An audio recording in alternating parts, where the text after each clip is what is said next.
మనుషులు రంగులు మారుస్తున్నట్టు ఈ పూలు కూడా ఒకే రోజులో 2 రంగులు మారుస్తున్నాయి. హాయ్! Hello guys! వచ్చేసా. మీ ముందు కొత్త వీడియో తెచ్చేసా. ఈరోజు వీడియో వచ్చేసి ఏంటంటే, ఒకే పువ్వు 2 రంగులుగా మారుతుందా? మీలో ఎంతమందికి ఈ చెట్టు తెలుసు? మా ఊర్లో అయితే ఈ చెట్టుని గంగరాయి చెట్టు అని పిలుస్తారు. ఈ పువ్వు అనేది చూడడానికి ఎంతో అందంగా కనిపిస్తుంది కదా! అలాగే ఈ పువ్వు అనేది వాడిపోయేటప్పుడు కలర్ అనేది ఈ విధంగా చేంజ్ అయిపోతుందంట. చూడండి, ఆ కలర్ చేంజ్ అయిన పువ్వు కూడా ఎంతో అందంగా కనిపిస్తుంది కదా! పొద్దున పూట అనేది పువ్వు ఈ విధంగా ఉండి, సాయంత్రం అయ్యేసరికి ఈ రంగులో మారిపోతుందంట ఈ పువ్వు. అలాగే ఆ చెట్టుకున్న మొగ్గలు కూడా చూడండి ఎలా ఉన్నాయో ఆ పువ్వు మొగ్గలు. చిన్నప్పుడు పొలం వెళ్ళినప్పుడైతే ఈ ఆకులు కుట్టి, ఈ ఆకులతోనే ఇస్తరాకు తయారు చేసి అందులో అన్నం పెట్టేవారు మా చిన్నతనంలో. పొలాల్లో అన్నాలు తినాలంటే ఈ ఆకుల్లోనే తినేవారు. అలాగే ఈ చెట్టుకు ఆకుతేళ్ళు అనేవి బీభత్సంగా ఉంటాయి.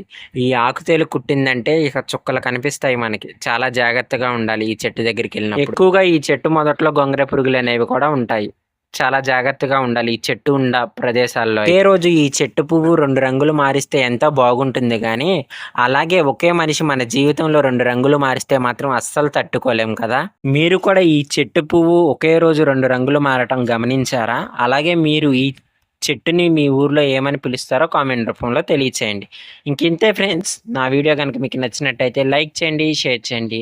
మరిన్ని వీడియోస్ కోసం నా ఛానల్‌ని సబ్స్క్రైబ్ చేసుకోండి.